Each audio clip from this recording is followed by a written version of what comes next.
Hey there! Welcome to this video. Imagine if your AI assistant didn't just give correct answers, but also made jokes, roasted you, and still helped you finish your 3 a.m. assignment. Welcome to the world of Grok, the chatbot from Elon Musk's AI company, xAI. Today we're going to understand what Grok is, how it works, how it's different from ChatGPT, and why it could change the future of AI. Stay to the end, because I'll also tell you about its hidden features and upcoming versions. First question, what exactly is Grok? Grok is an AI chatbot developed by xAI, a company Elon Musk launched in July 2023. It runs directly inside the X app, formerly Twitter, so you don't have to open a separate website. The name Grok comes from the science fiction novel Stranger in a Strange Land, where it means to deeply and intuitively understand something. What's its purpose? This AI responds with humor, sarcasm, and a rebellious edge, unlike most AIs that just stay formal and polite. Think of it as an assistant that's both fun and useful. Grok was created by xAI, Elon Musk's new AI company. Musk co-founded OpenAI, the company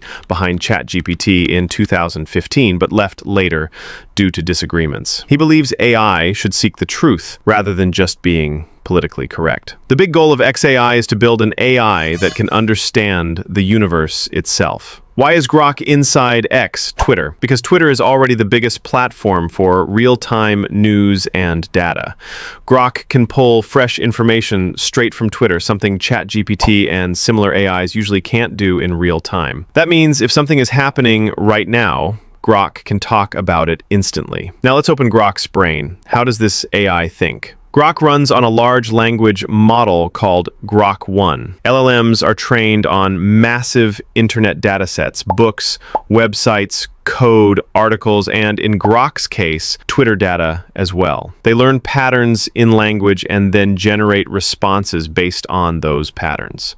What makes Grok special? It's not designed just to give safe answers, but to be witty and unfiltered. It can answer questions using live Twitter data in real time. Grok 1 was trained on public internet data and conversations. Like ChatGPT, it also uses reinforcement learning with human feedback, RLHF, to refine its personality. Grok runs on NVIDIA H100 graphics processors, GPUs. xAI uses thousands of these GPUs to deliver fast responses to millions of users. People always ask, is Grok better than ChatGPT? Let's compare. Grok can instantly fetch information from Twitter, while ChatGPT is stuck with older data unless you pay for browsing mode. Grok is humorous, edgy, and sometimes mischievous, while ChatGPT is calm, formal, and helpful. Grok is available only for X Premium Plus subscribers at $16 per month, while ChatGPT offers a free basic version and a paid Plus version. Grok follows Elon Musk's "say the truth even if it's harsh" philosophy, while ChatGPT follows OpenAI's "safety first, balanced answers" approach. Is Grok actually smarter? Not necessarily. Both are powerful language models, but Grok feels more alive because it gives fresh information and cracks jokes while doing it. Grok isn't just for fun. People use it to explain complex topics in simple words, summarize live Twitter news, write or debug code, answer research questions, brainstorm creative ideas, and for entertainment, roasting, quizzes, and fun conversations. Example, if you ask, explain quantum physics like I'm 5, Grok might say, imagine the world is made of tiny Lego blocks, but they're so weird that sometimes they act like waves and sometimes like bricks. That's quantum physics. What about the future? Elon Musk has big plans. Grok may be integrated into Tesla cars, the X platform, and even humanoid robots like Optimus. Musk says Grok could one day help humans understand the universe itself. But there are concerns too. Does less filtering mean more harmful or biased answers? Can Grok make ethical decisions responsibly? Is integrating AI with a social network a privacy risk? Grok isn't just another chatbot. It's a glimpse of Elon Musk's vision for AI. Fun, bold, and built right into your social media. Whether you call it a cool tool or a risky experiment, one thing is certain. The AI race is heating up, and Grok has just turned up the heat. If you enjoyed this explainer, hit the like button, subscribe to the channel, and tell me in the comments, would you trust an AI with a sense of humor?